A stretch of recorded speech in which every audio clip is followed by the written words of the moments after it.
Estem a la jornada, continuem, a la jornada de la Cooperativa Catalana de Serveis Financers, els nostres estalvis, una eina per construir la república.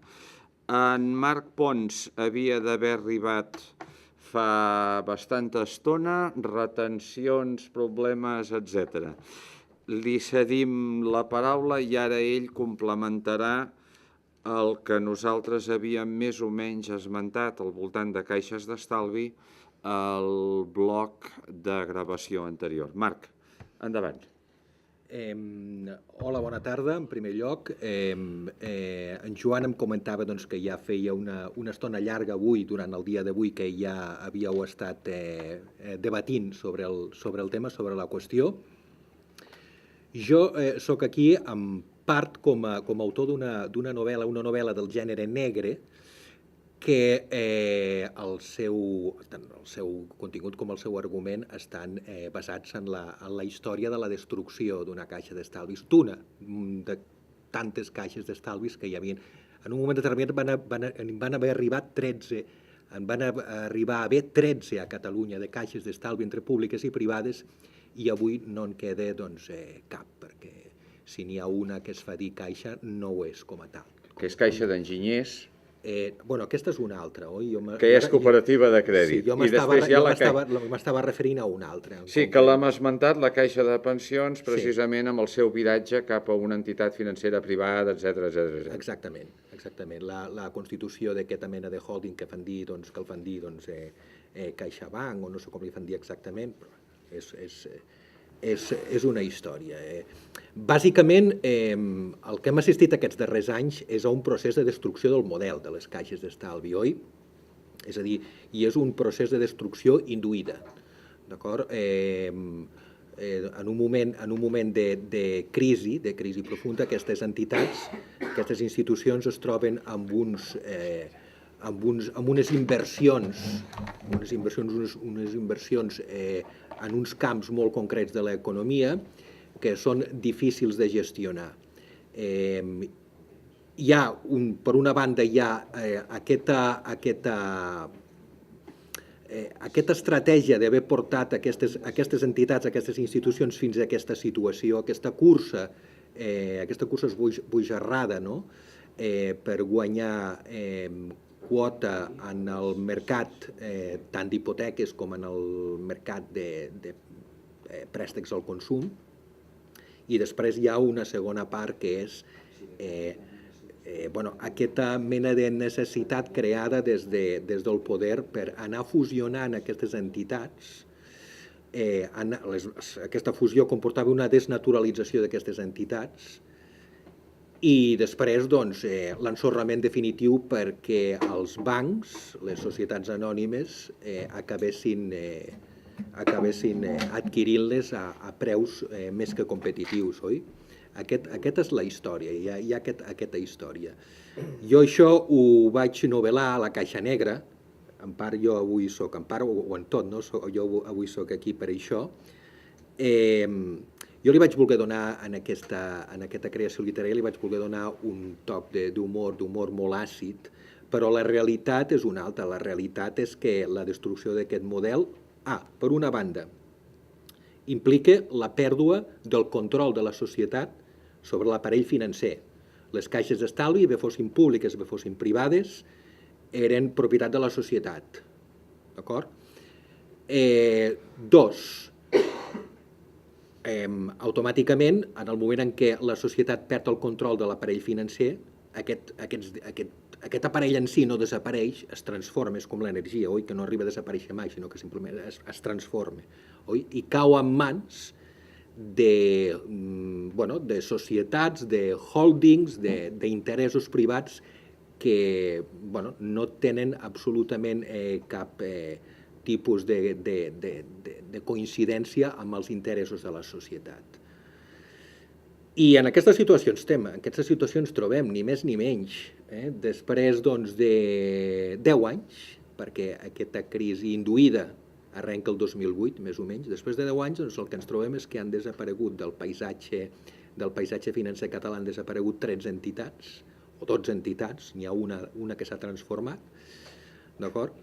que la societat catalana ha perdut el control del seu aparell financer i, de retruc, el que ha passat també és les caixes d'estalvi. Altra cosa és que no es complís rigorosament amb la llei, però les caixes d'estalvi per llei estaven obligades a destinar els seus beneficis a obra social. I obra social no vol dir, com feien algunes d'aquestes caixes, reinversió. I aquí és on no es complia amb rigorositat la llei, d'acord? Sinó que obra social vol dir, el que tots sabem el que és obra social, vol dir projectes d'investigació, vol dir beques, vol dir programes d'assistència als col·lectius més vulnerables de la societat, és això, obra social. D'acord? L'han perdut. L'obra social l'han perdut. Han perdut el control d'aquestes institucions i han perdut també el control del seu benefici que hauria d'haver anat destinat íntegrament, hi anava una part important, però hauria pogut anar destinat íntegrament a l'obra, a la societat. I això és doblement dramàtic perquè en aquest moment, en aquests dies actuals que ens trobem que les administracions públiques no poden cobrir de cap de les maneres les necessitats de la societat, les demandes, però no qualsevol tipus de demanda, no, sinó aquelles demandes que són garantistes, són demandes que d'alguna forma són el nervi de la societat, oi? Estaríem parlant de sanitat, estaríem parlant d'ensenyament, estaríem parlant de moltes altres, d'acord? Doncs les caixes d'estalvi, el model de les caixes d'estalvi, avui podria complementar aquella part que les administracions no poden cobrir i d'aquesta forma la societat no veuria perjudicats els seus interessos. Aquest és el doble drama en el que ens trobem en aquest moment. I aquest és el paisatge, aquesta és la situació en la que ens trobem. Jo a la Caixa Negra, ja dic, insisteixo, ho explico d'una forma fins a cert punt humorística, amb un humor àcid, d'acord? El protagonista és un personatge que és un empleat d'una d'aquestes caixes d'estalvi que a poc s'ha anat deteriorant personalment, professionalment, s'ha anat deteriorant i d'alguna manera el que fa és, en el seu estat de desengany, és agafar tot aquell monstre, l'obre pel mig i ens l'ensenya. Mireu el que hi ha dins, mireu. I ho fan al seu... Si algú de vosaltres l'ha llegida, si no us la recomano. Sí, jo també la recomano. Mal m'està dir-vos, la recomano. Es llegeix força bé. Ell obre tot, els ensenya els budells d'aquella entitat i diu, mireu quina quantitat de merda que hi ha aquí dins. El sindicat, el comitè d'empresa... Tots. Heu de pensar que en aquesta maniobra és a dir, abans us parlava de dues fases, oi? Us parlava d'una primera fase que és la concentració de caixes. Ja aquesta concentració de caixes d'alguna manera ja és la primera part de la despersonalització d'aquestes institucions.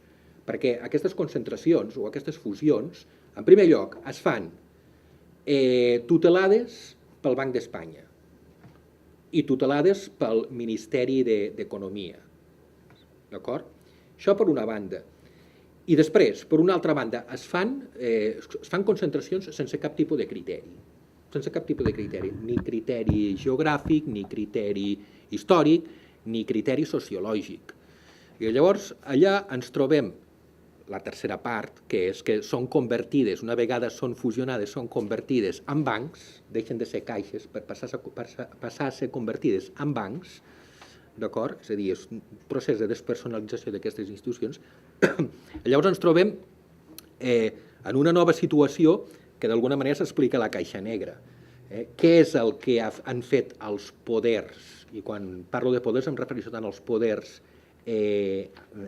polítics com als poders empresaris. Què és el que han fet els poders amb el model de les caixes d'estalvi? En primer lloc, el que han fet és agafar, perquè en aquell moment ja es pot dir així, petites merdes, juntar-les i crear grans merdes. d'acord? Són grans... Això va ser Unint, per exemple. Grans pastereres. Sí, això va ser general. Això va ser general. I era una maniobra de despiste, era una maniobra de despiste, perquè, és a dir, tots sabíem que aquestes operacions no tenien ni cap ni peus, no tenien cap tipus de futur. Ho sabíem tots, no tenien cap tipus de futur. Per molta publicitat i per molt que els mateixos poders que havien impulsat aquestes operacions ens volguessin vendre. Eren fusions antinaturals, no tenien ni cap ni peus, i és que en moltes ocasions juntaven entitats endeutades i l'única cosa que es aconseguia era crear, allò que deia abans, juntar petites merdes per crear una gran merda, juntaven entitats petites molt endeutades per crear una nova entitat superendeutada, d'acord? És a dir, d'alguna manera estaven obrint les portes a l'última fase, que consistiria en que aquells bancs que han comprat aquestes entitats per €1, pel preu simbòlic d'1. I quan les han comprat, no és allò que diuen, ells expliquen, els directius d'aquests bancs expliquen, no, bueno, és que nosaltres quan hem anat a comprar aquestes entitats, aquests zombis financers, ens hem quedat amb la part bona i amb la part dolenta. Llavors, d'alguna manera han fet un càlcul i aquest euro és un preu simbòlic, en realitat la compra és per tot l'endeutament. Això és fals. Això és fals. I és fals perquè aquests bancs que han adquirit aquestes entitats, prèviament les sotmetien a una auditoria, a una rigorosíssima auditoria. I totes aquelles operacions que estaven en una situació de demora o que senzillament havien estat concedides, com es deia en l'argot de les caixes, pensant en el cul, o, perdoneu l'expressió, pensant en els collons, d'acord? Totes aquestes no les van voler, les van separar. I pensareu, bueno, i aquestes operacions on han anat? Aquestes operacions han anat al Sareb, que és un banc públic, d'acord? Llavors, quan us expliquin que el banc aquest, que a la seva retolació és de color vermell, que té la seva seu central en una capital de comunitat autònoma del Cantàbric, quan us expliquin que aquest altre banc, que el seu color corporatiu és el blau, que tenia la seva seu central en una ciutat del Vallès i ara la té al sud del País Valencià, quan us expliquin aquests directius que ells han fet un gran esforç per adquirir aquestes entitats i salvar no només els actius d'aquestes entitats, sinó també les plantilles, us estan mentint, és fals,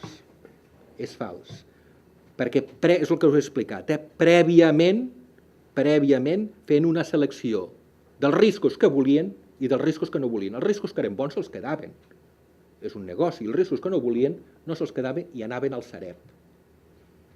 I aquests riscos que no volien i que anaven al Sareb efectivament eren riscos dolents, molts d'ells acabarien en fallida, i això, qui ho paga, això?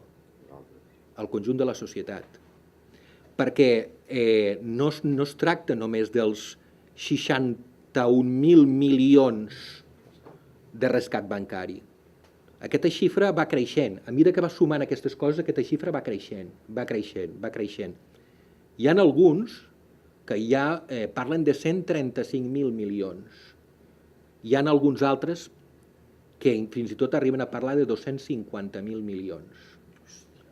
És igual, perquè 61.000 milions, que és la xifra oficial del rescat bancari, que no es tornarà, és a dir, l'Estat, la societat no recuperarà, és l'equivalent al pressupost de la sanitat pública espanyola, del conjunt de l'Estat espanyol, de 3 anualitats. Sanitat pública, hospitals, metges, infermeres, instrumental, medicaments, tot. Del conjunt de l'Estat espanyol, 3 anualitats, 60.000 milions. Això ha estat així. Si haguessin deixat caure alguna d'aquestes caixes petites, segurament el sistema financer no se n'hauria ressentit. Però a l'ajuntar-les totes no les pots deixar caure, perquè aleshores el sistema financer sí que se'n ressent. Si tu, el que deies, les petites merdes, si en cauen un parell, bueno, té unes conseqüències, evidentment, però bueno, pot caure Caixa Laietana i l'economia no s'enfonsa. Si cauen tot Unim i Caixa Catalunya i d'allò, aleshores sí que tens un problema. I suposo que això formava part de l'estratègia, perquè és una mica el que va fer Bankia. Sí, la pregunta, el comentari teu és molt bo, però la pregunta seria: qui va permetre que aquestes caixes arribessin a aquesta situació? Perquè diuen, bueno, és que els seus directius eren persones que no tenien la qualitat professional suficient com per dirigir aquelles institucions. D'acord, però i els organismes reguladors? I els organismes de control? I els organismes de control? És a dir, quan hi havia caixes d'estalvi catalanes que estaven llançant al mercat emissions de participacions preferents, cèdules hipotecàries, deute subordinat, i estem parlant de l'any 2010, esclatada la crisi, estaven llançant emissions de centenars de milions d'euros remunerades a Euribor, que era el preu, si Euribor sabeu el que és, oi? És el preu del diner, és el preu oficial, Euribor més 5 punts. És a dir, qualsevol de nosaltres pot arribar a instrumentar una operació en aquestes condicions avui mateix. Ho pot fer, només que en el contracte hi ha de posar en lletra petita que aquesta emissió no està subjecta al control de la Comissió Nacional del Mercat de Valors, com per exemple el deute públic de Rumassa. D'acord? El deute públic de Rumassa no estava subjecte a aquest principal organisme regulador, la qual cosa no vol dir que no sigui una estafa, d'acord? Però podríem parlar de diferents categories, podríem parlar d'una categorització d'estafes. Però en aquest cas concret que comento, és a dir, caixes d'estalvi catalanes que l'any 2010, en plena crisi ja, amb nivells d'endeutament brutals, amb nivells de morositat que ratllaven el 10%. Una caixa o un banc que tingui una morositat del 10% és fallida. Sobretot quan entre la plantilla d'empleats aquest 10 ja no és un 10 sinó que és un 20, d'acord? Llavors ja és molt pitjor ja. Però bueno, és a dir, aquestes entitats que llançaven aquestes emissions al mercat i quan les havien llançat havien passat la evaluació de la Comissió Nacional del Mercat de Valors, d'acord? És a dir, podem parlar d'uns perfils directius que no estaven a l'alçada de les circumstàncies, però també no hem d'oblidar que mentre aquests perfils directius feien el que feien, no hi havia ningú que els digués, bueno, fins aquí això no ho pots fer, Algú va ser algú va tenir la voluntat explícita d'arribar on s'ha arribat o ha estat un conjunt de circumstàncies que ha portat fins aquí? És a dir, algú pilota això per treure'n benefici polític i econòmic? Els bancs inicien una guerra comercial contra les caixes per marginar-les progressivament. És a dir, les caixes d'estalvi a l'estat espanyol tenien el control del 55% dels dipòsits. 55% dels dipòsits. Mentre que els bancs, fins i tot els bancs industrials, oi? Que són els bancs dipositaris dels saldos de les grans empreses, d'acord? Entre tots només sumaven el 45%. I els hi van declarar la guerra. I sí que hi ha un pla de destrucció, esclar. El que passa és que aquest pla de destrucció d'alguna forma s'adapta a les circumstàncies històriques de cada moment, oi? Hi ha una crisi a la vista, l'any 2001, 2002, 2003, hi ha una crisi a la vista.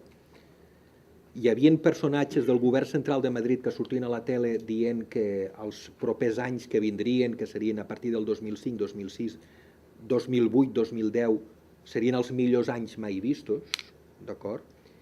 Però qualsevol que tingués un mínim de sentit comú sabia que allò era un globus i que era simplement qüestió de temps que acabés petant. Això era així. És a dir, qui no s'havia fet mai la pregunta? Jo ara us posaré un exemple. És a dir, jo vaig ser delegat, equivalent a director d'una caixa d'estalvis, durant 14 anys en un barri de treballador, barri de classe treballadora a Tarragona ciutat. Un barri que va ser edificat durant els anys 50, amb la primera onada immigratòria que va arribar allà, que procedia del País Valencià, aquella onada immigratòria. Aquells pisos, que eren uns pisos que s'havien construït en el seu moment, amb una qualitat constructiva més que discutible, pisos d'una superfície reduïda, estem parlant de pisos de 50 metres quadrats, d'acord? Pisos que en el seu moment sí que van complir una funció, però que a l'any 2000, 2001, 2002 aquells pisos no tenien massa sentit que existissin. Doncs jo recordo perfectament haver finançat la compra a clients de la meva oficina de pisos d'aquesta tipologia, que n'hi havia bastants, en aquell moment sobre els 4 milions de peles, per tant estaríem parlant encara no de 24.000 euros, no? Més o menys, uns 24.000 euros, i recordo que l'any 2008, poc abans de que ja es declarés la crisi i de que un personatge parlés de brotes verdes i totes aquestes coses, aquests mateixos pisos ja havia finançat, aquesta és la realitat, havia finançat la compra ja i el valor s'havia incrementat fins a 100.000 euros. Fins a 100.000 euros. És a dir, hi havia hagut una inflació que havia portat a pisos d'una tipologia molt concreta, en un lloc molt concret, de 25.000 a 100.000 euros. En pocs anys s'havia quadriplicat.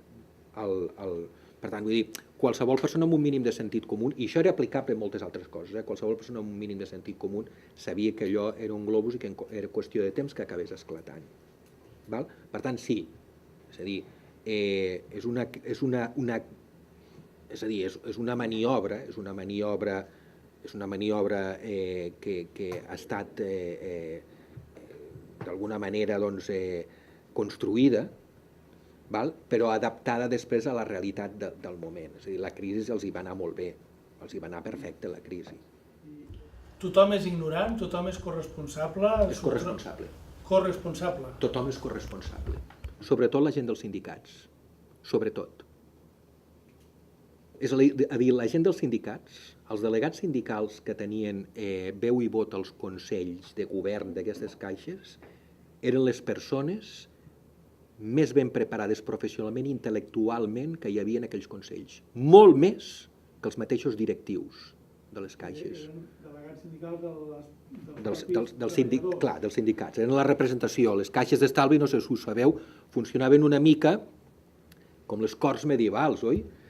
És a dir, hi havia 3, 4 braços, 5 braços estamentals, hi havia els representants de la direcció, hi havia els representants dels treballadors, hi havia els representants dels botiguers, si aquella caixa era privada, si no dels polítics, si aquella caixa era pública, dels ajuntaments en aquest cas, i si aquella caixa també era privada, també hi havia certa representació dels poders polítics locals i comarcals. Això funcionava d'aquesta manera. Per tant, allí, en aquelles comissions de govern, s'hi podien arribar a ajuntar fins a 100 persones. Fins a 100 persones. Sí que és cert que n'hi havia uns quants allà que pels estatuts el seu vot tenia més qualitat que uns altres. Però, generalment, el que seria el braç estamental, el braç de representació dels treballadors, que estava format pels delegats sindicals, estaria format per persones amb una formació acadèmica i una solvència intel·lectual molt superior a la de qualsevol dels altres que hi havia allà. Per tant, són corresponsables. I per què no van respondre els sindicats? Què rebien a canvi? Bona pregunta. Els sindicats directament res. Els casos que jo conec que no refereixen a una entitat concreta, a una sola entitat concreta, sinó a moltes, les persones aquestes rebien beneficis a tipus personal. Sí, a tipus personal. Això d'alguna manera també està explicat a la Caixa Negra. Sí, perquè el deixes, com es deia, el xorrot? Xorraut. Xorraut, el teu sindicalista que li fan la pell, no? Ara no me'n recordo. Fins a aquests 100 representants de diferents estaments, és un càrrec gratuït? Eren càrrecs gratuïts? Cobraven Sí, dietes per assistir? Cobraven dietes per assistir, però... Alguns més que d'altres en funció de... Sí, però de totes formes el que es pagava per, diguéssim, les dietes de representació que es pagaven no representaven mai un salari. És a dir, els beneficis arribaven per una altra banda. Per quina banda arribaven els beneficis? Doncs un crèdit, no? Per exemple, Un els crèdit avantatjós. botiguers que aconseguien crèdits molt avantatjosos quan votaven resolucions que presentava el braç estamental de la direcció. Per exemple, d'acord? Que fins i tot el braç estamental dels treballadors, o sigui, els delegats sindicals, hi podia estar en contra, i qui podia desequilibrar la balança en aquell cas concret podien ser els botiguers. Dic botiguers, com podria dir, dels impositors, dels impositors. I en unes negociacions prèvies secretes que hi havia hagut entre uns i altres, doncs es decidiria que aquests senyors decantarien la balança a favor, doncs, en aquest cas, de les tesis de la direcció. Beneficis? Doncs, crèdits molt tous, i fins i tot en els anys de bonança econòmica, aquells anys de molta bonança econòmica, els fills d'aquelles cases s'incorporaven a la feina. Les targetes Black formen part d'aquest tipus de coses, no? Sí, el que passa que les targetes Black és un tema que és molt concret d'una caixa d'estalvis. Sí. Això que ha passat amb les caixes a Espanya, Sí? és específic d'Espanya o ha tingut també lloc a Europa? No, Jo ho dic perquè jo he viscut a Alemanya i he vist allà que les caixes locals Sí? tenen molta vida i funcionen molt. És un cas exclusiu de l'estat espanyol i és pel que comentava abans, perquè a l'estat espanyol, a l'any 2001-2002, el 55% dels dipòsits estaven gestionats per les caixes i el 45% pels bancs. Les caixes d'estalvi són un fenomen que és propi dels països de tradició catòlica, les caixes d'estalvi. Llavors, a Alemanya n'hi ha, però n'hi ha sobretot en aquells lands que són de tradició catòlica, sobretot, Baviera, per exemple. Àustria no és Alemanya, sí que forma part del món cultural alemany. Àustria té una tradició catòlica molt arrelada, les caixes d'estalvi també hi tenen molta força. Però en cap cas estaríem parlant d'aquests percentatges, d'un 55%, un 55% de gestió del conjunt de dipòsits de la societat. Mai, És a dir, a Alemanya, concretament a Baviera, a Alemanya les caixes d'estalvi són molt vives, és a dir, que tenen molta robustesa, molta fortalesa, d'acord? Molta salut financera, per dir-ho d'una manera, però en cap cas li representen una amenaça pels grans bancs. És a dir, el conjunt de les caixes d'estalvi en aquest repart poden arribar a representar un 10, un 15, tirant molt llarg, un 20% de la gestió del conjunt dels dipòsits. I el mateix passa a Baviera, a Àustria, i el mateix pot passar, per exemple, a Itàlia, on les caixes d'estalvi també tenen molta tradició, i en molts altres llocs on les caixes d'estalvi no han desaparegut, és a dir, el model de caixes d'estalvi no ha desaparegut. Aquí, bàsicament, el tema era pel que us explicava en un principi. És a dir, les caixes d'estalvi eren, en el seu conjunt, més potents que els bancs, també en el seu conjunt, eren més potents. Dos comentaris polítics, si em permets. Per exemple, parles de les entitats alemanes. Jo he sentit parlar, incluït aquí a la tarda, i ho he llegit en altres llocs, que potser l'estat financer d'aquestes entitats alemanes, que jo sé que estan dividits per Holanda, no és tan meravellós com vostè ha comentat. Jo he sentit sovint. Però l'altre tema encara més important i més a curt plaç aquí, pel tema espanyol, tu parles començant 2001 fins avui en dia, més o menys. Llavors hem tingut el canvi des del senyor Aznar al senyor Zapatero. S'ha notat moltíssim que el senyor Zapatero estava a la guaita? No, en absolut. És a dir, heu de pensar una cosa, i això és tan real Tan real com que si demà potser no sortirà el sol perquè demà potser toca ploure, no? Però demà passat sí. Tan real com això. El poder polític, a l'estat espanyol concretament, el poder polític està absolutament tutelat pel poder econòmic. Absolutament tutelat pel poder econòmic. Aquesta moció de censura última que va provocar un canvi de govern, aquesta moció de censura no sorgeix perquè sí, o no sorgeix La plena. La d'ara, l'última, sí. La de fa 2 mesos i pico. Sí, exactament. Coincideix, curiosament, i que a partir d'aquí que cadascú faci que cadascú doncs, ho situï com cregui que ho ha de situar, coincideix, curiosament, amb unes declaracions de la presidenta d'un dels grans bancs de l'estat espanyol, aquest banc que el seu color corporatiu és vermell, i aquesta presidenta va dir que ja era hora de canviar les tornes i que el que tocava ara era enamorar a los catalanes. Va venir a dir això, això en ple procés de moció de censura. D'acord? El poder polític està absolutament tutelat pel poder econòmic. És el poder econòmic i no és una cosa que estigui passant ara, és una cosa que està passant a l'estat espanyol des de sempre, des de fa segles.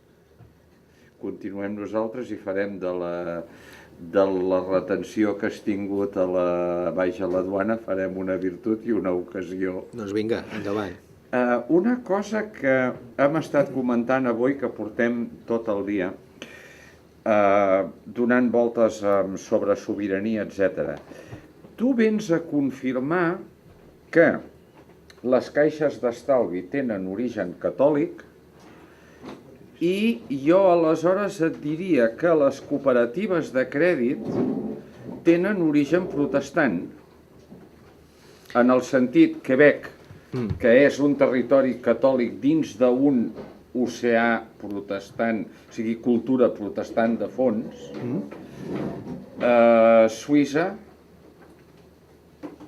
tot i que Suïssa tingui uns sectors catòlics, però el que mana és una cultura protestant, per molt que sigui la Suïssa francesa, inclús el Ticino, etc.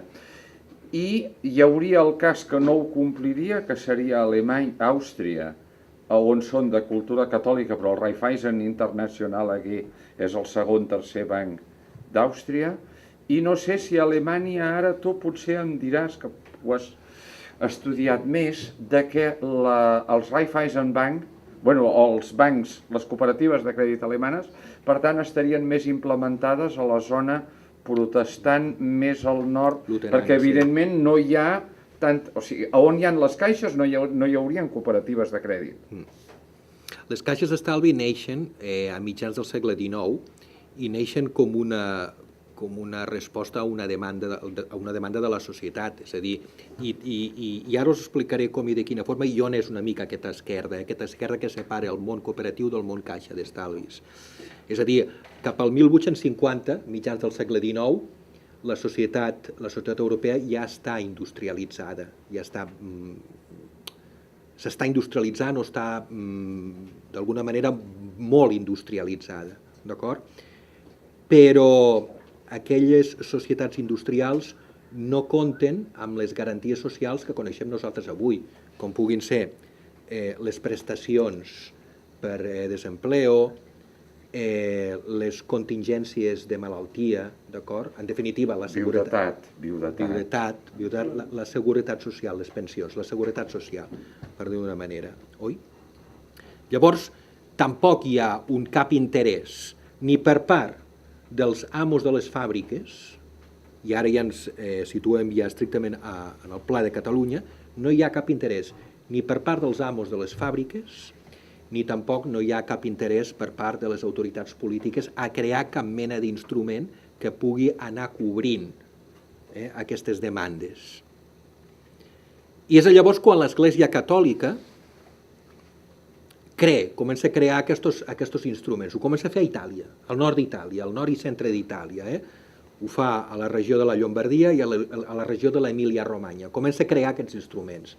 Les caixes d'estalvis més antigues, exceptuant alguna concreta que hi pugui haver fora d'aquest perímetre territorial, són allà, neixen allà. La de Parma, la de Siena, sorgeixen d'allà. Però és un fenomen que s'expandeix amb relativa rapidesa per tot el món catòlic. Llavors, el tema de les cooperatives. El tema de les cooperatives sí que té una arrel luterana, però més que una arrel luterana té una arrel nòrdica. La primera cooperativa que va funcionar, la primera seguretat social que va funcionar a Europa era la que van crear les confraries de baleners del País Basc francès, d'Euskadi Nord. Les van crear durant el segle XVII, la centúria del 1600. Van crear unes caixes de resistència on els mariners, els pescadors hi havien d'aportar unes quantitats i allò cobria la viudetat perquè hi havia molts accidents laborals. Hi havia unes condicions. Sí, cobrir també l'orfandat. Aquest és el primer testimoni que tenim. Però després també descobrim que, per exemple, en tot el món dels Països Baixos i en tot el món del nord d'Alemanya, tota aquella zona que toca amb el mar Bàltic, el fenomen cooperatiu allí va adquirir, ja molt abans de la Revolució Industrial, va adquirir moltíssima força. Per això funcionava com a cooperatives, això. Però abans dels pioners de Rochdale, tu parles abans de 1848-42, ja existien cooperatives sense saber que eren cooperatives, per dir-ho així, perquè ells no n'eren conscients. Exactament, sí. Però aquest tipus de cooperatives només les trobem en aquells països on hi ha una cultura nòrdica, d'acord? O una cultura d'arrel tribal que ha sobreviscut tota l'edat antiga i tota l'edat medieval, que seria el cas dels bascos. És a dir, el món cooperatiu, més que luterà, el que volia dir que més que luterà és nòrdic, el món cooperatiu és nòrdic. Sembla que és un món que està molt arrelat a la cultura escandinava, a la cultura germànica, a la cultura anglosaxona, aquella cultura de tota aquella zona aquesta. D'acord?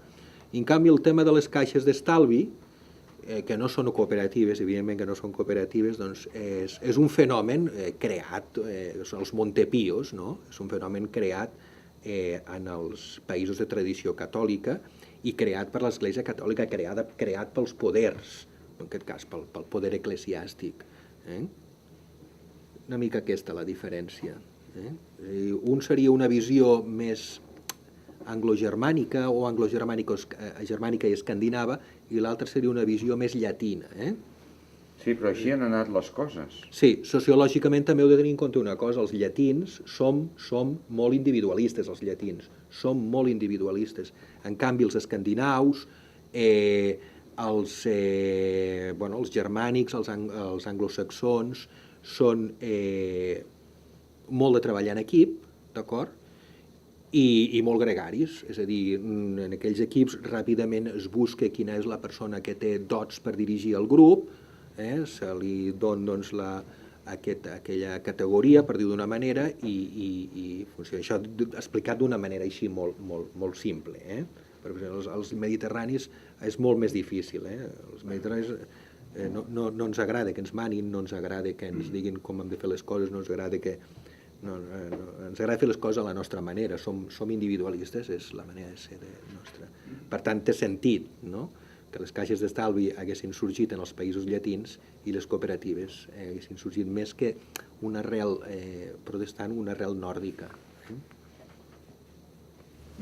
Preguntes?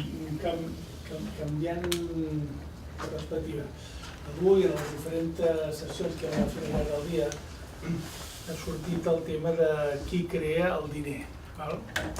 Llavors, circulen diverses versions i m'agradaria saber, la gent que heu treballat en banca, delegats d'oficines, quin grau de coneixement hi ha sobre la funció de creació monetària a través del crèdit. Això es coneix, no es coneix? Com es... La creació monetària a través del crèdit. És a dir, tu a la teva oficina tens dipòsits per valor d'1 milió i tu dones crèdits per valor de... Bona pregunta. Molt bona pregunta. Bastants més d'un, no? Bastants més. Jo treballava en una caixa d'estalvis que tenia una xarxa de més de 700 oficines i no n'hi havia ni una que tingués aquesta balança equilibrada. Ni una. D'acord? Hi havia moltes oficines que eren allò que es deien oficines antigues, és a dir, oficines que feia 40, 50, 60 anys que operaven en el mercat, estaven radicades en un lloc concret, i aquestes oficines tenien més dipòsits que no pas crèdits concedits. Després hi havia aquella altra tipologia d'oficines, com la que podia dirigir jo, oficines obertes en zones d'expansió, que no eren la zona pròpiament on havia sorgit aquella entitat. Zones d'expansió, oficines noves, oficines de les que s'esperava un rendiment immediat o pràcticament immediat, i tota aquesta tipologia d'oficines totes funcionaven a la inversa, és a dir, normalment la desproporció era de 1 a 2. Per tant, si hi havia 1 milió en dipòsits, normalment hi havia 2 milions en crèdits concedits. Això en oficines del públic. Després la central, en quant a crèdits industrials o crèdits a grans empreses, aquesta proporció pot ser molt diferent. En el conjunt tampoc estava equilibrat. I això va ser un problema, això va ser una font de problemes també, perquè, és a dir, una mica el que comentaves tu, és a dir, aquestes caixes en ocasions concedien operacions de risc a grans grups empresarials, bàsicament del món immobiliari, del món de la construcció, i quan diem grans operacions, estem parlant d'operacions de 10, 15, 20, 25 milions d'euros per construir una promoció de 50, 100, 150 pisos, 150 vivendes, d'acord? I, és a dir, generalment aquestes operacions fins i tot es celebraven, Celebraven en el sentit de que quan s'havia signat una d'aquestes operacions s'enviava un comunicat a totes les oficines explicant que bons que eren els nostres jefes, no? Que havien aconseguit doncs, aquests grans negocis. No? Gran negoci quan aquella operació encara no havia començat a amortitzar ni un cèntim. No? Llavors, què passava aquí? Doncs passava precisament que la balança acabava desequilibrada, és a dir, hi havia més crèdits concedits, en conjunt, el conjunt de l'entitat, més crèdits concedits que no pas dipòsits en gestió. I com es compensava? Doncs, d'una manera que a ells els semblava que era molt flexible i molt idònia per a aquests casos, però que després es va demostrar que era una trampa mortal, que consistia en anar al Banc d'Espanya o en anar a una altra entitat a comprar diner. A comprar diner. Exacte. Bueno, però també anaven a Alemanya. Sí. És a dir, La Caixa de Catalunya agafava el diner d'Alemanya per col·locar-lo en totxo. Sí, però és que I si em permeteu rajar, que la Marta i jo vam tenir el dubtós privilegi de conèixer un senyor afectat de síndrome d'Estocolmo per la Caixa de Catalunya, que com qual capità del Titanic ens deia que el Titanic era un barco fantàstic. El Titanic va ser un barco fantàstic fins un moment. I aquell senyor ens venia a dir, això era en una època prehistòrica de la nostra entitat, quan encara no sabíem cap on tiràvem, que només érem una associació que volia crear tal i qual, però aquell senyor ens deia que aquell senyor, perquè et facis una idea, havia participat a la venda amb liquidació d'uns solars que la Caixa de Catalunya havia adquirit a la costa de l'Algarve de Portugal, que va ser un tema que va sortir bastant a les notícies i que allò sol devia ser una patacada de milions. Bé, doncs aquell senyor ens deia que la Caixa de Catalunya era una entitat que estava molt bé. I ho vam sentir. A veure, ara no tindria collons de dir perquè a la segona vegada l'engego i li aixeco la cadira. És que en aquest món... Però en aquell moment... En aquest món, Joan, hi havia una fauna molt curiosa. Molt curiosa. És a dir, jo tinc un amic que és ornitòleg del Maresme. Parlant de fauna. Sí, que és ornitòleg del Maresme.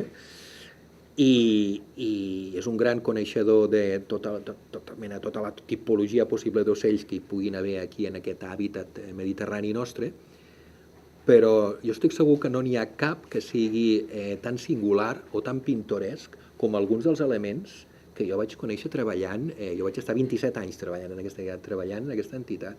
Jo havia arribat a conèixer personatges, i us ho dic tal com és, personatges que el diumenge a les 8 del dematí es vestien de feina, es vestien rigorosament de feina i se n'anaven a l'oficina.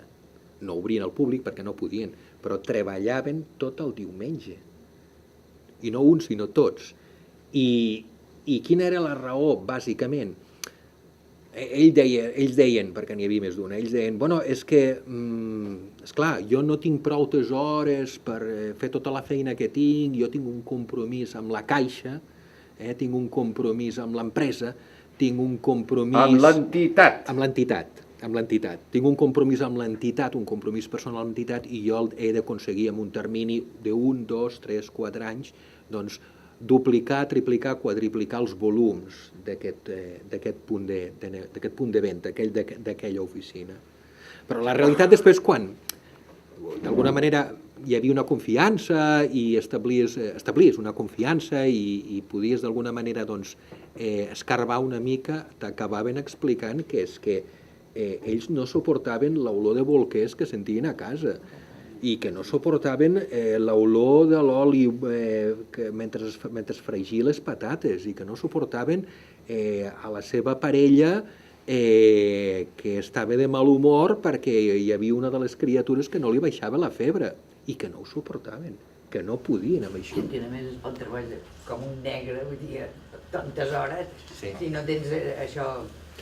També és cert que moltes de les hores que passaven allà no era un treball productiu, perquè també és cert que s'emportaven el seu PC i també és cert, havíem arribat a conèixer que alguns d'ells tenien certa inclinació cap a la pornografia, vull dir que tampoc no...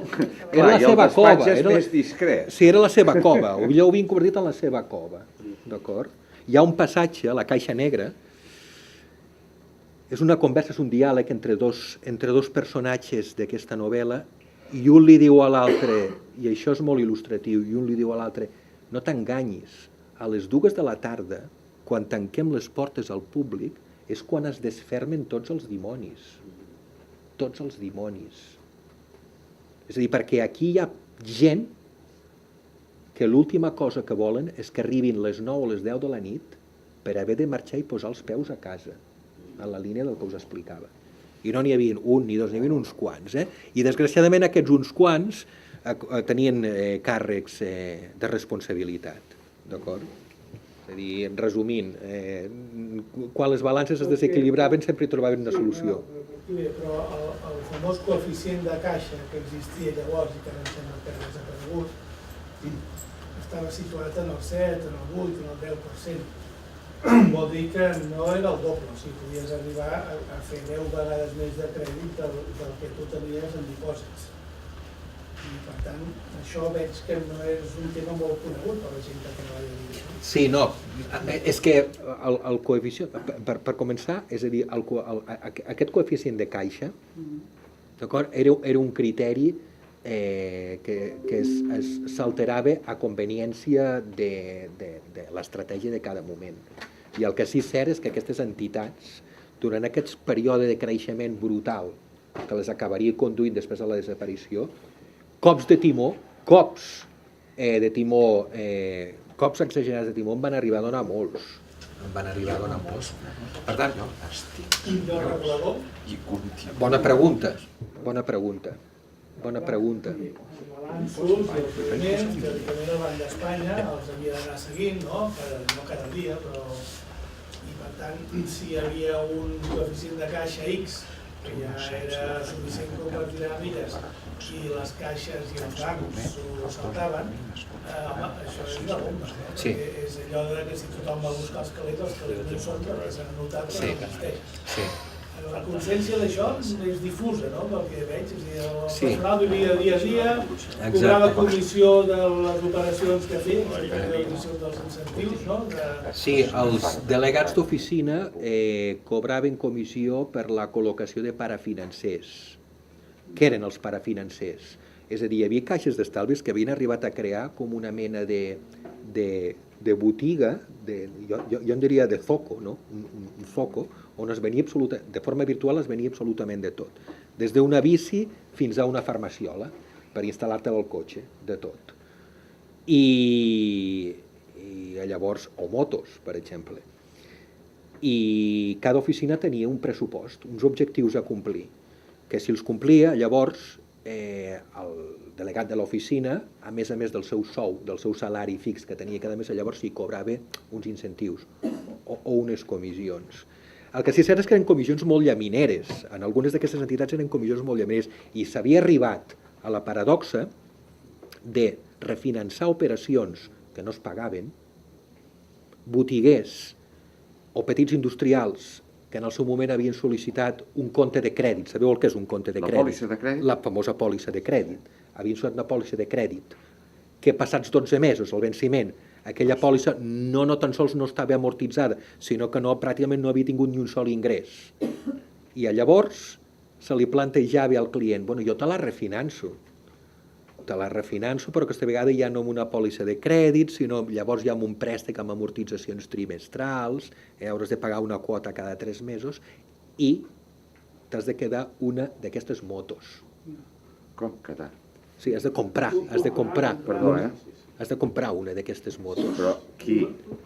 El client. Un client d'un banc ha de comprar una moto? Perdona, Sí. Però i la moto, per què l'ha de comprar la moto? I no ho dic metafòricament, La moto és un dels productes que estan a la venda en aquest zoco virtual d'aquestes entitats. Totes venien des d'assegurances pel gos de casa fins a viatges al Carib, fins a motos, teles, tot el que volguessis. A part de les olles i la coberteria i les tovalloles. A part, sí.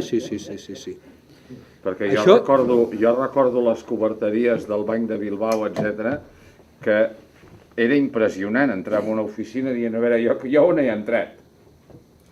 Banc de Bilbao o Banc de Biscaia, 1992-91.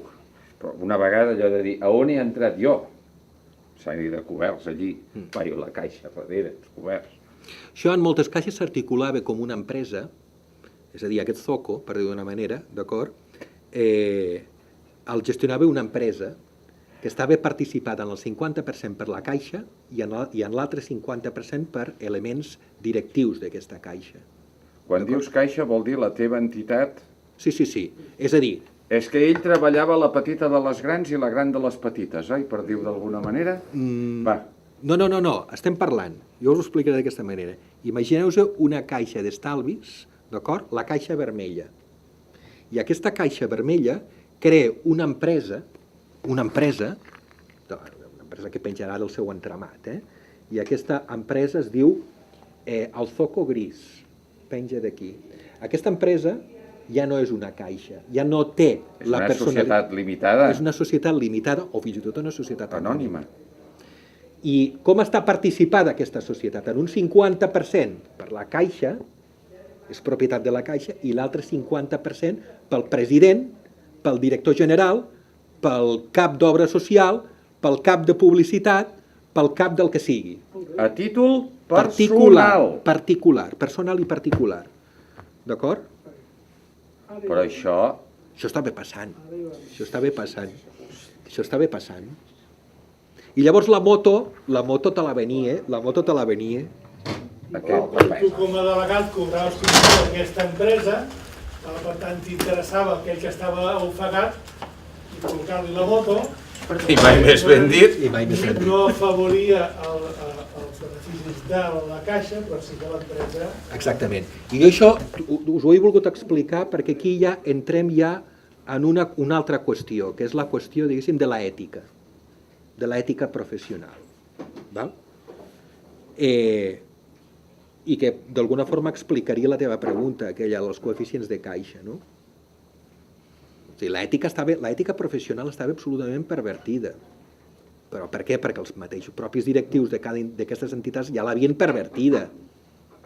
L'havien pervertida amb la creació d'aquests instruments. Perdó, Marc, una pregunta ara, que aquell solar famós a l'Algarve, propietat, estava més o menys amb aquest esquema, perquè jo entenc que hi havia hagut alguna entitat que havia participat com a propietària de solars. El treballaven molt, aquest esquema, perquè també els hi permetia l'entrada dins del negoci, de forma directa, l'entrada de persones alienes a l'entitat, a la institució, constructors, amb els que ells hi tenien un tracte d'amistat, amb els que ells hi tenien fins i tot una relació de complicitat, d'acord? Conseguidors, sabeu el que és un conseguidor, oi? Conseguidor és un professional, si és que es pot dir així, que existeix a l'estat espanyol. N'hi ha uns quants a Madrid, n'hi ha bastants. Bueno, a Barcelona també. També, és possible que també. Jo el que he sabut és els que existeixen a Madrid. I són com una mena de lampistes, oi? A la meva terra en diuen lampistes, són aquells que t'arreglen t'arreglen l'aixeta, t'ho arreglen tot. Aquells negocis, aquelles emissions de participacions preferents que arriben a la Comissió Nacional del Mercat de Valors i no estan suportades per unes hipoteques, per unes hipoteques sanes, hòstia, allò acaba passant, és a dir, la Comissió Nacional li dona el vistiplau, i sempre pel mig hi ha aquest conseguidor, oi?, que és un comissionista. Vull preguntar-te tres coses que no sé si venen al cas. Digue'm. Una primera és la del, jo soc valencià, la del nostre president Olivas, és a dir, el sarau que va fer el a Florida, en Bancaixa, o el Banc de València. Això seria una, que és el que saps, perquè clar, jo no estic massa dutxo en aquestes coses i l'home este, suposo que deuria estar a la presó, encara no l'han tancat a la presó, però bueno, el rato tampoc, i dos coses més, perquè quan has dit de les caixes alemanes que d'alguna manera és el que sí que tenen prou coixí com per a això, és a dir, jo estic més a la que dia el senyor este que altra cosa. I la meva pregunta seria, el Deutsche Bank, per exemple, si aquestes notícies que jo he sentit, no sé si s'hauran sentit o no per altres llocs, el Deutsche Bank en quina situació està en aquests moments, perquè jo treballava també a Correus, és a dir, i va trencar, farà cosa de 3 o 4 anys, va trencar palletes en Correus, i tant el Deutsche Bank com Correus va ser és a dir, un lloc on hi ha un muntó de llibretes, de contes i això, és a dir, i van trencar, no sé això per on es pilla. I un altre banc, en aquest cas no roget com tu el traus, sinó tipus naranja, l'ING, que sembla ser que de net tampoc té massa. Sembla ser que pot ser que Holanda estiga al darrere, és a dir, no sé si entra dins del que... Però ja que com mi no mos diu res, doncs... No el conec a fons. Sí, en canvi, conec una mica millor el cas de la CAM, la Caja de Ahorros del Mediterrani, que era el resultat de la fusió de la Caixa d'Estalvis Provincial d'Alacant, i crec la d'Alcoi també, i la de Múrcia, crec que també, oi? I la de Múrcia. I la de Múrcia. Allí havien creat una caixa d'estalvis, d'acord? Que després, a última hora, tot acaba amb una mena de crim macabre en un túnel de rentat de cotxes, d'acord, que sembla ser que no s'ha aclarit, val? I bueno, és a dir, la CAM va ser adquirida per un banc que es feia dir català per €1. La CAM era una entitat amb una quantitat brutal, amb un volum brutal de dipòsits i també amb un volum brutal de riscos, de préstecs concedits i d'oficines també. Sí.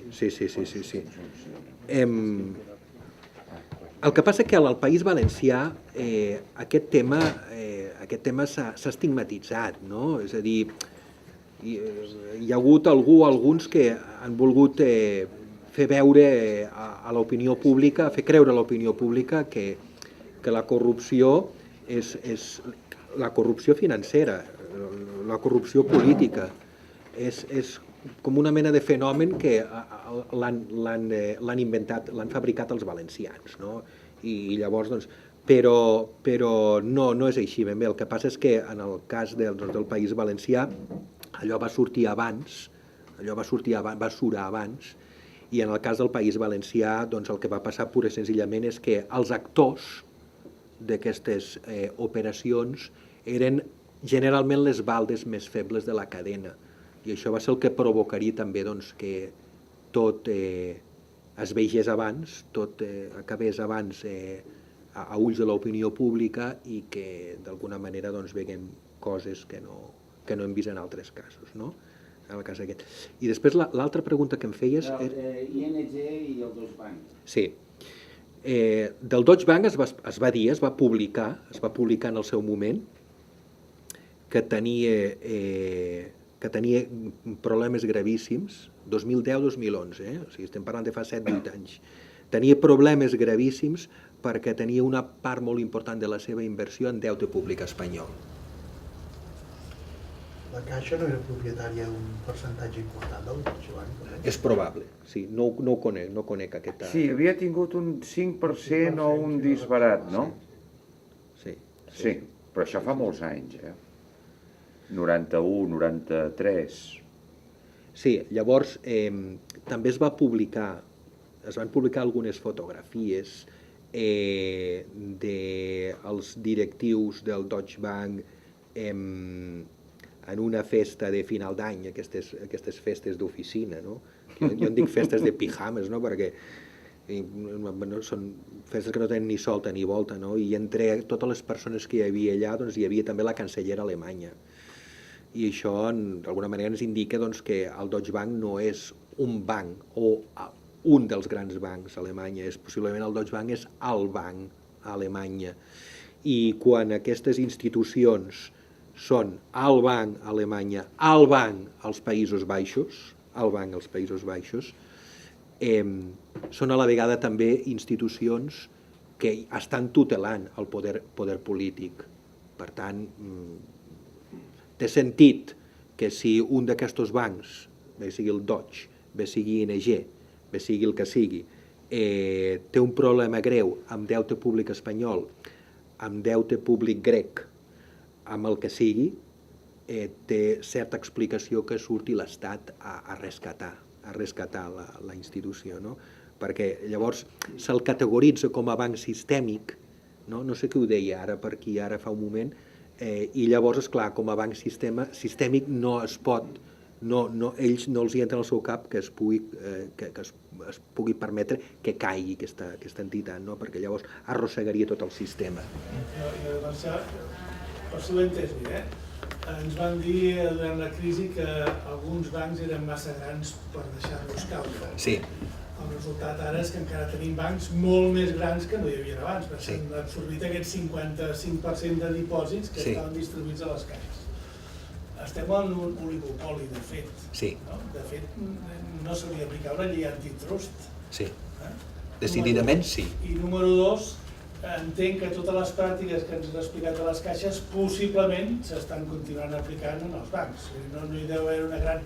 En quant a aquest funcionament d'empreses subalternes, en quant a les comissions, tota la descriptiva que has fet, l'operativa, diguem, deu ser el mateix. El que passa és que els bancs estan d'alguna manera subjectes al control dels consells d'accionistes, i això impedeix que arribin a punts com el que van arribar algunes caixes, no totes sinó algunes caixes, però, és a dir, la cultura professional és la mateixa, és la que és.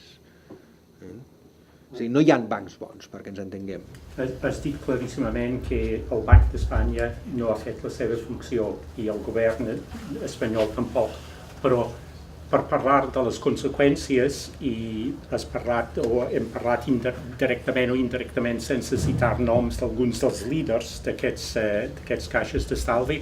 Què opines de lo que hem vist de control per part dels parlaments, sigui el Parlament de Catalunya, sigui el Parlament de Madrid, intentant aclarir què va passar amb això? Tu veus que hagin tingut algun èxit?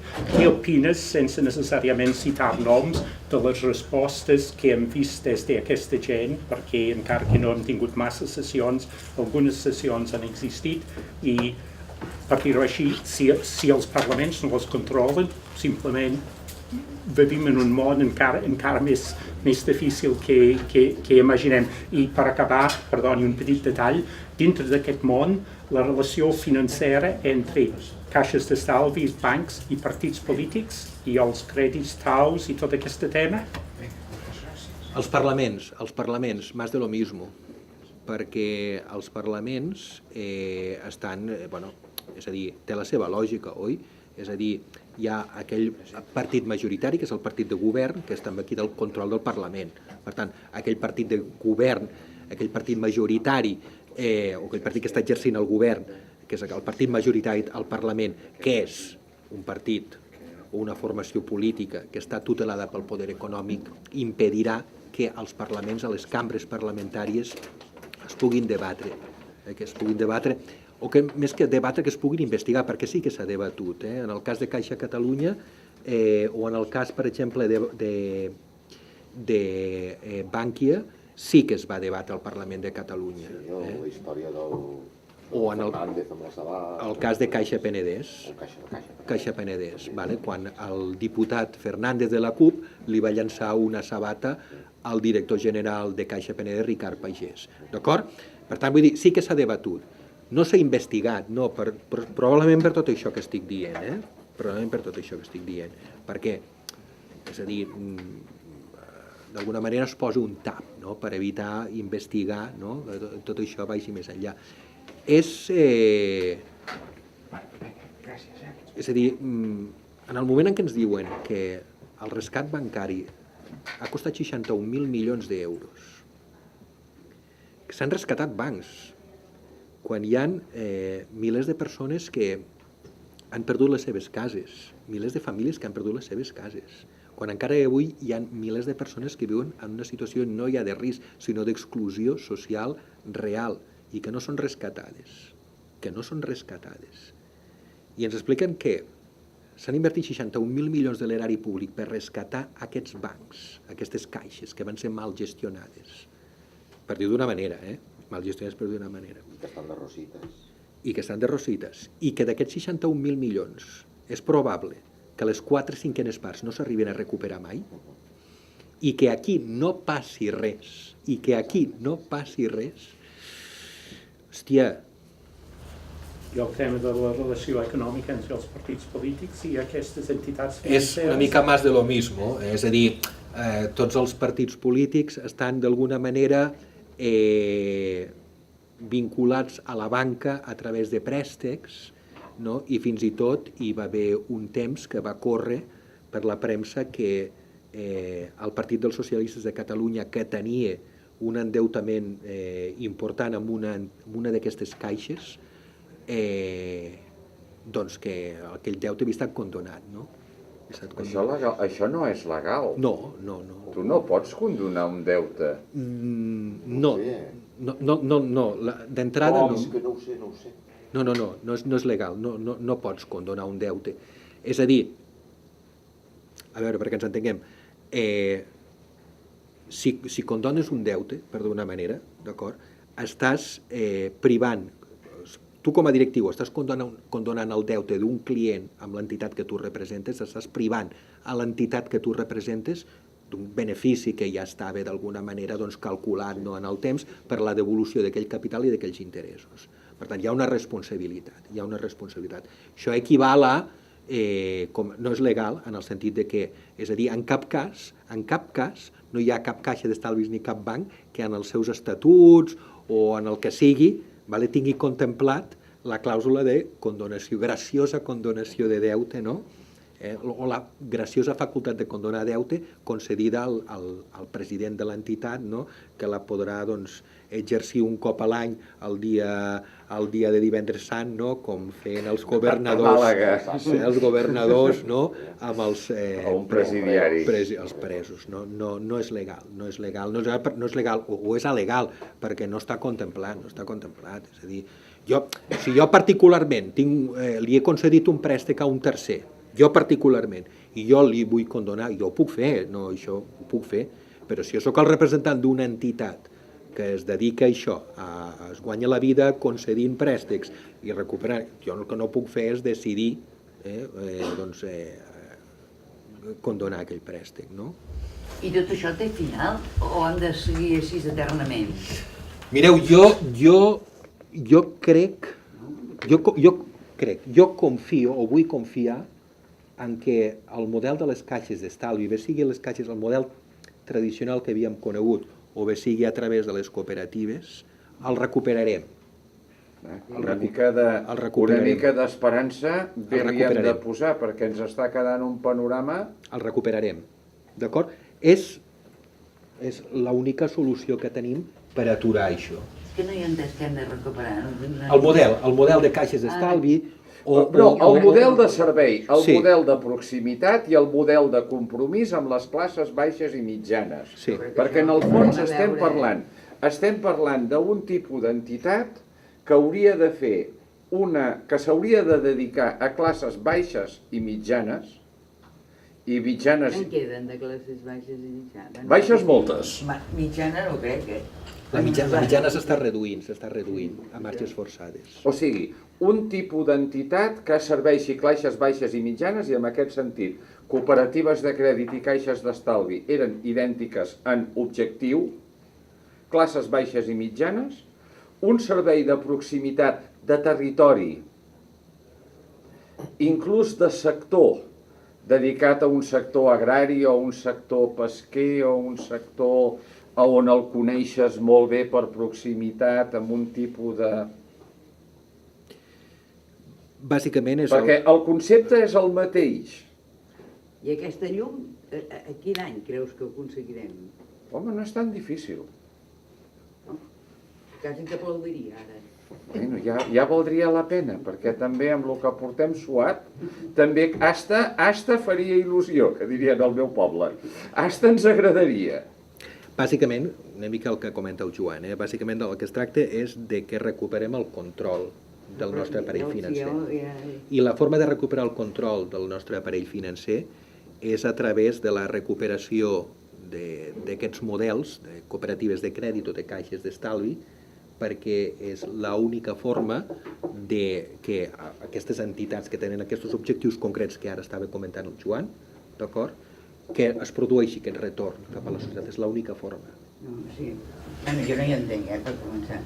No, però, per exemple, cooperatives de crèdit, per exemple, al Quebec existeix una cooperativa de crèdit, és que hi ha la comparació entre la Caixa de Pensions, la història nostra de la Caixa de Pensions i la història de Desjardins, cooperativa de crèdit al Quebec, que és paral·lela inversa, i la comparació és extremadament, no és el meu, no? Extremadament amarga.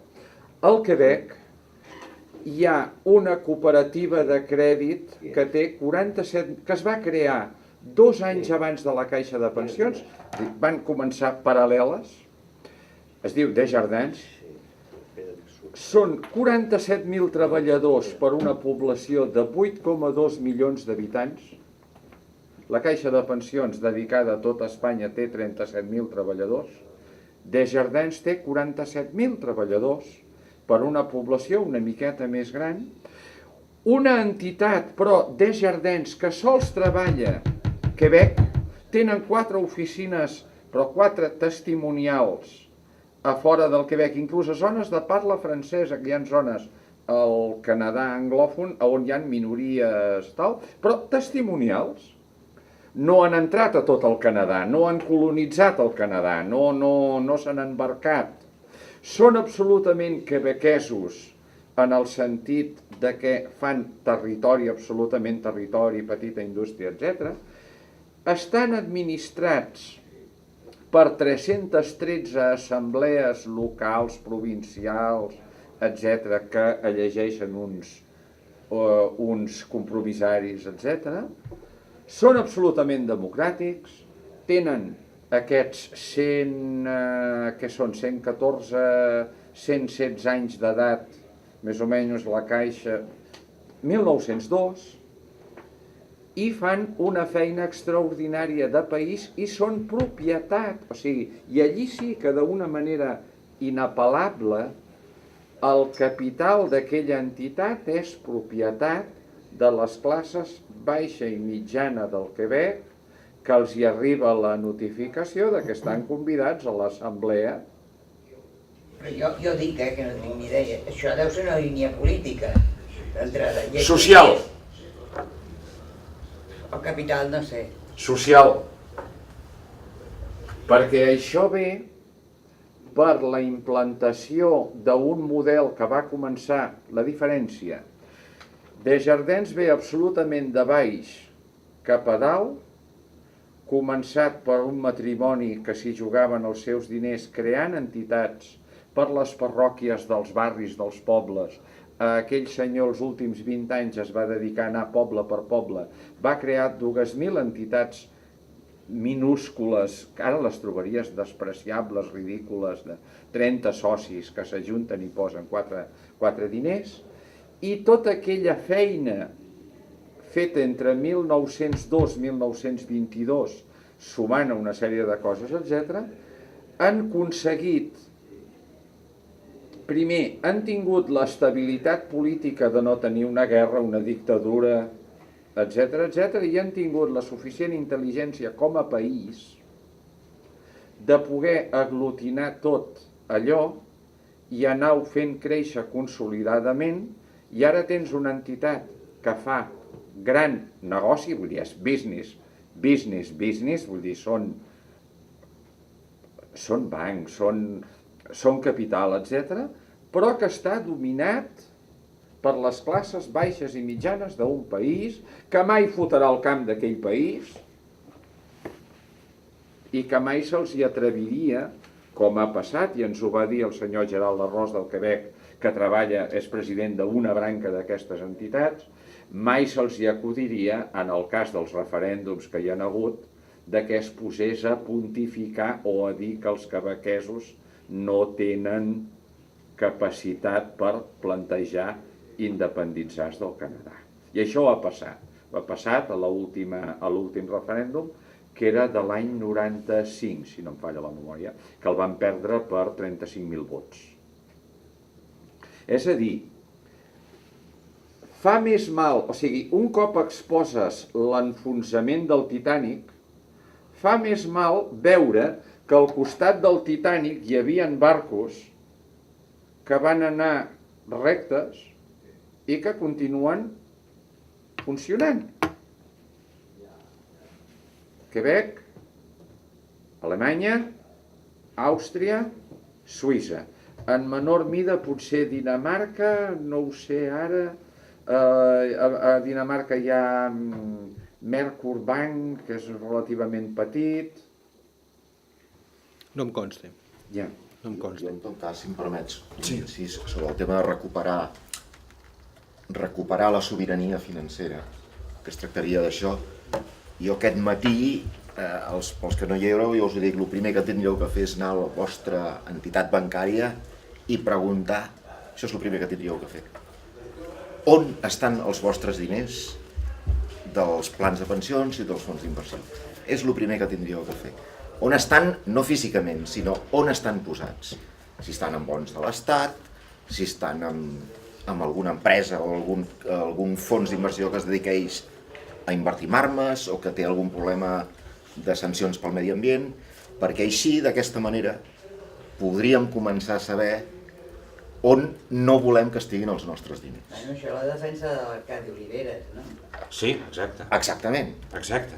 I d'aquesta manera també podríem intentar saber on sí que voldríem on no volem que estiguin i on sí que volem que Això és un estiguin. pas tan de formigueta. Sí, però... Per això preguntava més, per això el aplaudit, perquè més ens saig. Sí. No és tant de formigueta, jo us explicaré un exemple que té relació directa amb el que estem, que no és del camp que estem tocant, però que té una relació directa amb el que estem explicant, que és el tema de les cooperatives de vivendes. L'any 1898, que és l'any que l'Imperi Espanyol va perdre les seves últimes colònies d'ultramar, Cuba, Puerto Rico i Filipines, la margen izquierda de la ría de Bilbao era un infern de barraquisme. Era un infern de barraquisme. D'acord? Hi havia, en poc temps s'havia desplaçat moltíssima població de l'altra banda de la muntanya, una zona que en diuen el Valle de las Encartaciones, sobretot Valles de Pomar i de les Encartaciones, cap a aquells municipis de la margen izquierda, però allò era un infern de barraquisme. No hi havia, en aquell moment, a Bilbao ja hi havia fortunes patrimonials, dineràries, capacitades per tirar endavant projectes constructius que d'alguna manera poguessin ajudar a resoldre aquell problema, perquè era un problema que anava més enllà del que seria purament mils de persones entaforades en xaboles, anava molt més enllà. Això generava també patologies socials, les típiques patologies socials que campen sobre la misèria, d'acord? La delinqüència, la prostitució, d'acord? I no va sortir ningú a Bilbao, cap d'aquestes fortunes patrimonials que volgués invertir, fins i tot amb una perspectiva de beneficis per poder resoldre, o per poder ajudar a resoldre aquesta qüestió. Què va passar? Va passar doncs que, és a dir, hi van haver una sèrie de persones que el que van fer va ser coordinar aquells grups i allí van sorgir les primeres cooperatives de vivendes de l'estat espanyol, van sorgir allà, a la margen izquierda de la ría de Bilbao, Baracaldo, Portugalete, Santurci i Ciérvana, en aquestes quatre localitats. Què vol dir? Que no hi ha res impossible, que realment el pas de la formigueta després s'acaba convertint en un pas d'elefant. Digue'm. Jo tinc un dubte patents, un escenari, una hipòtesi de que hi hagués una onada de conscienciació al país, al Principat, i que la gent de classes baixes i les mitjanes que hi pugui haver, diguessin, agafem els nostres estalvis i els posem en les entitats ètiques, etc. O creem-ne una. Això seria una quantitat, un volum de diners molt important. Sí. La meva pregunta és, hi ha entitats en aquest moment que estiguin capacitades per gestionar una onada de diners d'aquesta magnitud? Onada grossa no.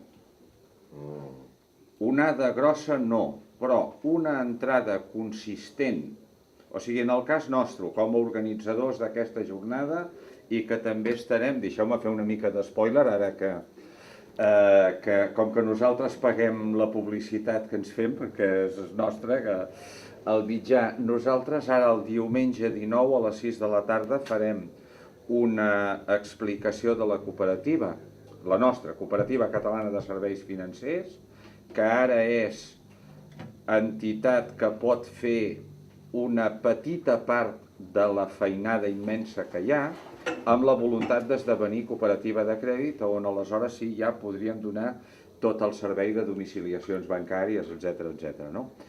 A veure, però per exemple, nosaltres com a Cooperativa Catalana de Serveis Financers estem ara ja preparant la caixa de la munició, estem preparant les bales i amb la metralladora a punt i tal, per poder fer un llançament, que això ho mirarem de fer ara al mes de setembre, de mobilitzar una quantitat de recursos per posar-los per potenciar les cooperatives de vivenda en cessió d'ús que estan començant a funcionar ja on hem fet ja un rodatge a Barcelona, Cardedeu, etc. És a dir, nosaltres ara farem una crida als socis simpatitzants perquè es facin socis de la cooperativa per mobilitzar una quantitat d'estalvi, tampoc no parlem de grans quantitats, i amb això nosaltres començarem a empènyer que es construeixin uns 5, 6, 7, 8 edificis cooperatius en cessió d'ús que van absolutament en la direcció de lluitar contra l'exclusió immobiliària, la turistificació, tot el nostre enemic, que sobretot si estàs a Barcelona i alguna ciutat, és un veritable enemic que se t'està menjant. I això ja ho podem fer ara, començant al setembre, perquè en una petita escala ja hi podem participar. Clar, això és poca cosa, o sigui, aquell senyor que ens parlava de la Caixa de Catalunya, que era una cosa tan important, ens dirà, bueno, però això que feu vosaltres és molt poca cosa. D'acord, és poca cosa. Però és. És un començament. Es podria dir que assenyala un camí. Evident. Evident. Que no és un camí nostre, que és un camí de Dinamarca, de Suècia, o sigui, aquí no s'inventa absolutament res, ja està tot apamat, ja se sap tot. Abans hem estat escoltant des de fora, i una cosa que em queda pendent, que no he acabat d'entendre tot aquest procés de... No he cregut mai amb les caixes de Catalunya. D'estalvi. Amb les caixes d'estalvi de Catalunya. Aquesta conya que es parlava de... T'ho dic perquè personalment sempre he pensat que confien més en les pedres que en l'iniciativa, i així ens hi ha anat. Aquesta és una percepció personal i que l'he viscut en el meu entorn més immediat. Però sempre m'ha quedat molt parat, inclús he fet aquestes preguntes als secretaris generals dels sindicats, que no m'han pogut respondre. Quin ha estat el paper dels delegats sindicals de tot això? Perquè ells eren partíceps de tot això. I com regidors d'ajuntaments, etc., que participaven en els seus consells socials i acceptaven les seves... No sé si això també n'has parlat abans o no. Sí, abans explicava, sí. Molt resumida, abans explicava que en aquests consells, en aquestes comissions de govern, d'aquestes caixes d'estalvi, que d'alguna manera venien a ser una mica una rèplica tragicòmica, si vols, d'aquelles corts medievals. Hi havia 3, 4, 5 braços estamentals, el braç representatiu de les direccions, el braç representatiu dels impositors, que venien a ser els botiguers locals, comarcals, el braç representatiu dels treballadors, que estava ocupat pels delegats sindicals, no? I algun altre braç, i deia que aquell braç estamental on hi havia els representants dels treballadors, els delegats sindicals, és on hi havia les persones amb més formació acadèmica i amb més capacitat intel·lectual de tot aquell conjunt. Llavors, què va passar allà? Allí el que va passar és que es van decidir moltíssimes coses per connivència d'interessos, si vols, però d'interessos personals. Jo d'alguna forma, també ho comentava abans, un novel·lo a la Caixa Negra, no? Com i de quina manera aquests delegats sindicals que haguessin pogut canviar la història, doncs no tan sols no fan res per canviar la història, sinó que es converteixen en actors quasi protagonistes de tot aquest procés d'ensorrament d'aquestes institucions, oi? Si em permets un comentari sobre, i un amarg comentari, perquè les comparacions amb el Quebec jo les trobo amargues, repetint sobre el cas, o sigui, quan ens va visitar el senyor Gerald Larros del Quebec. Al Quebec, 1927, es crea una cooperativa de crèdit propietat dels sindicats catòlics i neix un grupuscle, a veure, cosa petita i poqueta cosa, amb caixes de resistència, quotes sindicals, acumulació de capital de sindicats catòlics el Quebec i després d'altres sindicats que s'hi van ajuntant, aconsegueixen els sindicats tenir la cooperativa de crèdit dels bombers, dels empleats de correus, dels electricistes, dels policies. Ara parlo de memòria de la història d'aquestes entitats, que més o menys anava per allí, i aquestes acumulacions de capital de gremi, però de sindicalistes. A veure, al Quebec tenen un 40% de sindicació, que és una taxa enorme. Aquesta acumulació de capital va donar massa que cap a l'any 80, per exemple, ja estaven bastant agrupats, ara ja són una sola entitat, que és la Caixa d'Economia Social i Solidària del Quebec, però, per exemple, perquè et facis una idea, a l'any 82, una cosa així, hi havia uns saltimbanquis, tragafocs, pallassos i malabaristes pels carrers de Montreal que estaven buscant de quina manera podien tenir un espai per treballar a l'hivern, 35 graus sota zero, etc. I van estar donant voltes buscant uns diners. Els primers anys 80, Guy Laliberté era el promotor d'aquest tema, i la Caixa d'Economia Social i Solidària, que en aquella època encara tenia un altre nom, perquè, diguéssim, encara s'estaven fusionant, els hi va donar 40 milions de dòlars canadencs, serien uns 30-40 milions de dòlars nord-americans al canvi. El dòlar canadenc és un 10% per sota, com l'australià, em sembla, més o menys. Bueno, tot plegat, els hi van deixar a uns saltimbanquis, pallassos, tragafocs, malabaristes i d'allò del carrer, els hi van deixar uns 30-40 milions de dòlars per comprar un local, etc. I aquells grup de gent que estaven pel carrer de Montreal prosperen i són les Cirque du Soleil.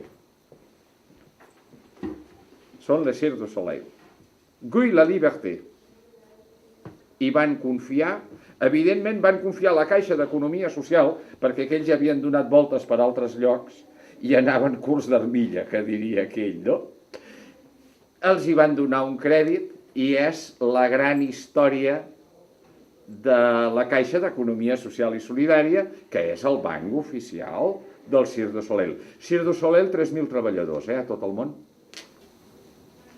El model de caixes d'estalvi, el model en si de caixes d'estalvi no és dolent de per si. Les caixes d'estalvi,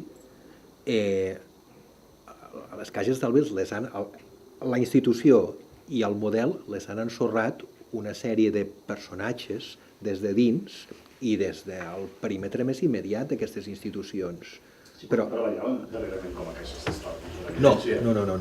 Només cal veure personatges com Adolf Tudor, que fins i tot escrivia llibres al món escolar i anava a impartir conferències, etc.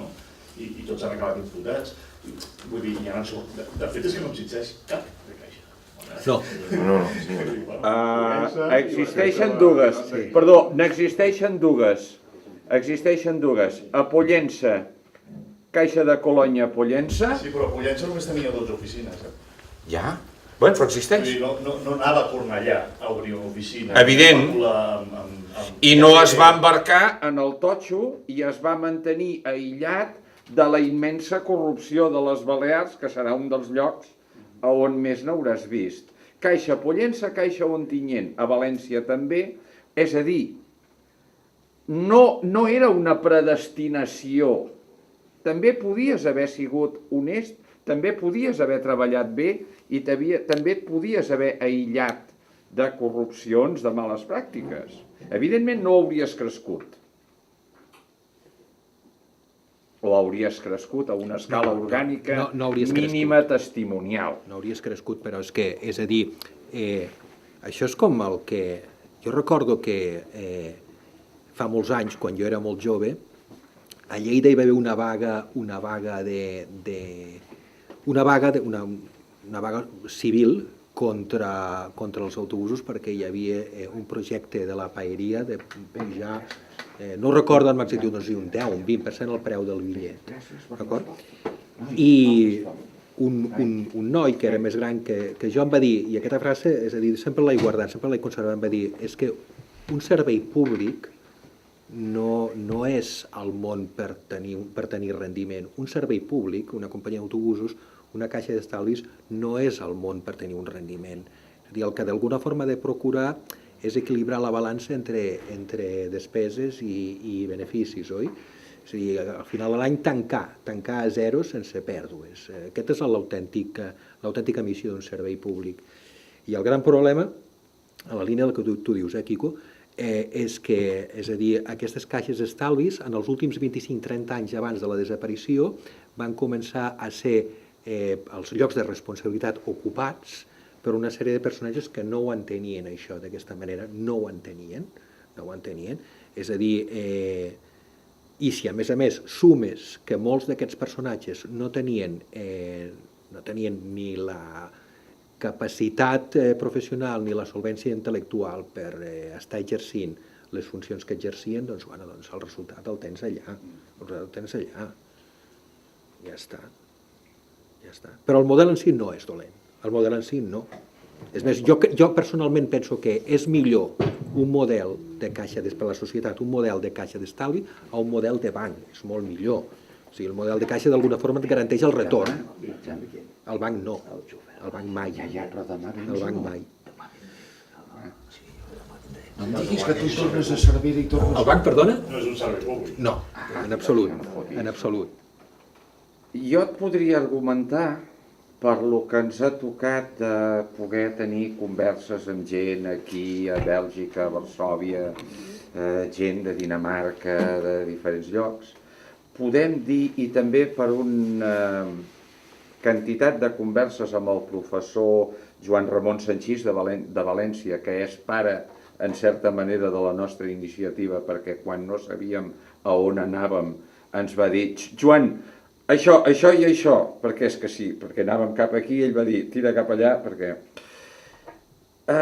Però podem dir que el model cooperativa de crèdit és intrínsecament superior al model caixa d'estalvis, perquè t'incorpora aquell concepte de que tens assemblea de població que està cridada a participar. O sigui, massa de població que està cridada a participar a les seves assemblees. Això és evident. És a dir, el poder sempre, com a més repartit, millor, com a més transversal, millor. Per tant, la cooperativa, en l'actualitat, el sistema cooperatiu, en l'actualitat, s'ajusta més a aquesta probable demanda que pugui tenir la societat de recuperar el control del nostre aparell, de l'aparell financer propi, més que en el cas de la caixa d'estalvis. A més, les caixes d'estalvi neixen fa 150 anys, 140 anys, 100 anys, amb unes societats analfabetes, limitades, absents, etc. I ara se suposa que hem avançat algú. Les caixes d'estalvi són com a democràcies patrícies, d'acord? És a dir, qui governava les caixes d'estalvis? Les caixes d'estalvis les governaven una sèrie de persones que eren en el seu poble, en la seva comarca, eren fills de famílies amb cert nivell de poder. Que tenien educació, que tenien estudis, sabien de lletra. Sí, per tant, vull dir, les caixes eren, a diferència de les cooperatives, que serien, si es vol, democràcies universals, les caixes eren democràcies patrícies. Però la democràcia patrícia sempre és millor que la dictadura financera del banc. Sempre és millor. Sempre. I possiblement no sigui el millor... No, però l'has clavat, possiblement no sigui la millor solució, no?, a la caixa d'estalvi. Però sí que és un model que, adaptant-lo cap al sistema cooperatiu, no?, o fent un sincretisme entre cooperatives i caixes d'estalvis, sí que em pot sortir un projecte molt positiu i molt necessari. Jo insisteixo en el que deia en un principi, amb això acabo. En un moment com l'actual, que les administracions públiques no poden cobrir la demanda de la societat, d'acord? Aquesta immensa demanda de la societat amb temes que són prioritaris, com la sanitat, com l'ensenyament. La vivenda. La necessitat d'un model de caixes d'estalvi amb una obra social que pogués complementar l'aportació de l'administració pública Jo és més que personalment, necessari. i ara ja estem fora de temps, jo personalment no crec ni vull creure en el concepte de l'obra social. L'obra social és una dàdiva que ve de dalt cap a baix, etc. L'obra social ha de ser cada cosa que tu fas des de les 8 del dematí que t'hi poses el dilluns fins al divendres l'hora que surtis, tot el que tu facis ha de ser obra social. Marc, gràcies. A vosaltres. Moltíssimes gràcies. Gràcies.